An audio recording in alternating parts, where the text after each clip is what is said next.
Well, it ain't over.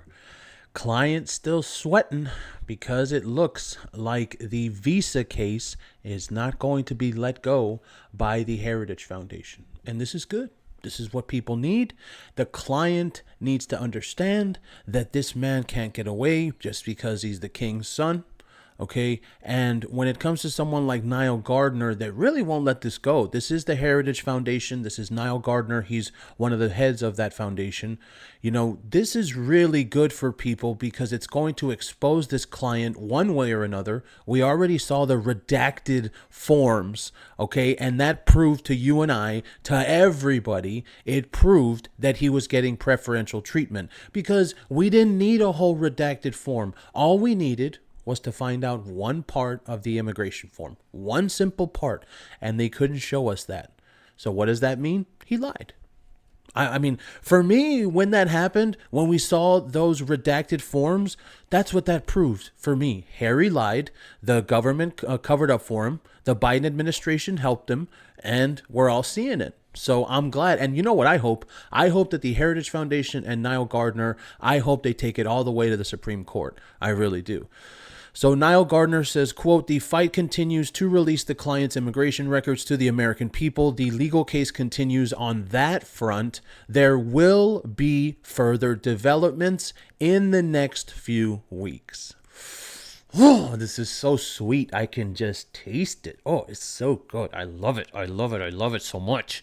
Because you want to know why? And I really believe this when I say it. Harry knows he's the client. Oh, no, hold on. Harry knows he's the king's son. He knows he's the client because he's one of Meghan Markle's many clients and he's the dumb one that married her.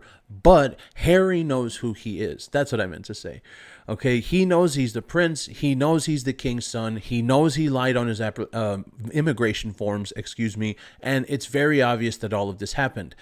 Quote, "There will be further developments, I think, in the next few weeks. I think also the Trump administration might make a decision ultimately to release the records." And that's what we're all hoping. We really are all hoping. But as we already have heard, the president himself did come out and say that there's no point. He doesn't really care. The president's son said the same thing. And I think when you're talking about something like that for the president himself, I feel like that would just make him look petty, and everybody would just attack him for it. But as far as the government goes, we all want to know. We all do want to know. But for the president to go out of his way to do this stupid crap, Harry's a low-level douche. And that's why it's our job, you and I as Megxit people, it's our job to expose this moron. And if the president does it, hey, that's great. If he doesn't, okay too, Gardner goes on, "There's a clear public interest to see whether the client lied on his U.S. visa application." Look, me right now, I have no problem believing that he did. I'm sorry. From what I've seen, from what we've lived in the last, 16 months? This has been going on since late 23.